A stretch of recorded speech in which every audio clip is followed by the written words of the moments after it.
ममता की नज़रें पास में रहने वाले साधु बाबा से लड़ गई। कहते हैं कि जवानी दीवानी होती है। ऐसा ही कुछ ममता के साथ हुआ था। ममता खूबसूरत व जवान औरत थी। इसी खूबसूरती पर साधु उस पर फिदा हो गया था। साधु की झोपड़ी गांव से थोड़ी दूर पर थी। उसकी झोपड़ी के पास नदी बहती थी। ममता रोज़ रात को चुपचाप उठकर साधु की झोपड़ी में चली जाती और कई घंटे वहां रात बिताकर वापस लौटती थी। ममता और साधु का यह प्रेम मिलन कई महीने चलता रहा। वह जानती थी उसकी इस हरकत के बारे में किसी को पता नहीं था। अगर किसी को पता होता तो ज़रूर कोई कुछ ना कुछ कहता। साधु की यह रासलीला बड़े मज़े से चल रही थी। वह गांव में भीख मांगने आता ही था। अगर उसे कुछ कहना होता था तो वह वहीं पर कहकर चला जाता था। साधु का खाना ममता खुद रात में ले जाया करती थी और वहीं झोपड़ी में जाकर खुद साधु को अपने हाथों से खिलाती थी। ममता तो साधु के प्यार में पागल थी, लेकिन उसके घर वालों ने उसकी शादी कहीं और तय कर दी। ममता की शादी हो गई। एक सप्ताह बाद वह अपने ससुराल से घर वापस आई तो उसी रात वह साधु से मिलने गई।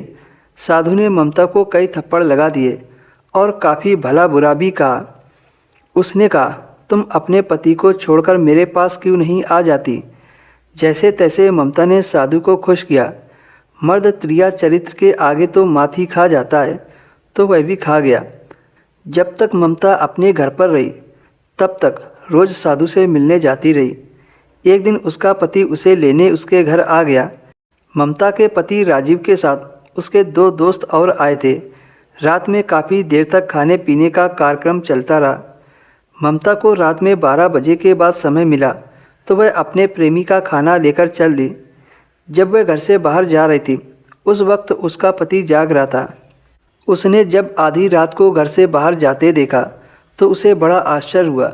वह भी उठकर उसके पीछे पीछे चल दिया। ममता तेज चाल चलती हुई साधु की झोपड़ी में पहुंच गई। ममता ने साधु के आगे खाना रख दिया। अब तक तू कहाँ थी? मैं भूखा मर रहा हूँ। तेरी राह देखते देखते मेरी आंखें पथरा गई। देर हो जाने की वजह से साधु ममता को तेज स्वर में डांटने लगा। ममता ने कहा, आज मेरे ससुराल वाले मुझे लेने आए हैं, इसी वजह से देर हो गई। साधु ने ममता को 2 थप्पड़ लगाए और तेज आवाज़ में कहा, तू तो चली जाएगी, उसके बाद मेरा क्या होगा। ममता ने कहा, तुम चिंता मत करो, मैं जल्दी से वापस आ जाऊंगी। तुम कल मत जाना, परसों चली जाना, तेरे बिना मैं कैसे रहूँगा। ममता ने कहा, ठीक है, मैं रुकने की पूरी कोशिश करूँगी। उसके बाद अगर मैं यहाँ ज़्यादा दिन तक ना आ पाई तो तुम वहीं आ जाना। मैं किसी न किसी बहाने से मिलने आ जाया करूँगी, यही ठीक रहेगा। साधु ने कहा, मैं वहाँ आ जाऊँगा, फिर तुम्हें यहाँ आना ना पड़ेगा और हमारा मिलन होता रहेगा। ममता का पति राजीव झोपड़ी के पीछे खड़े होकर उन दोनों की सारी बातें सुन रहा था। उसकी आंखों में खून उतर आया था। उसका तो मन कर रहा था कि इसी वक्त दोनों को जान से मार दे, मगर न जाने क्या सोचकर वह वहाँ से चला आया और बिस्तर पर लेट गया। दूसरे दिन राजीव ने जानबूझकर जाने का प्रोग्राम कैंसिल कर दिया।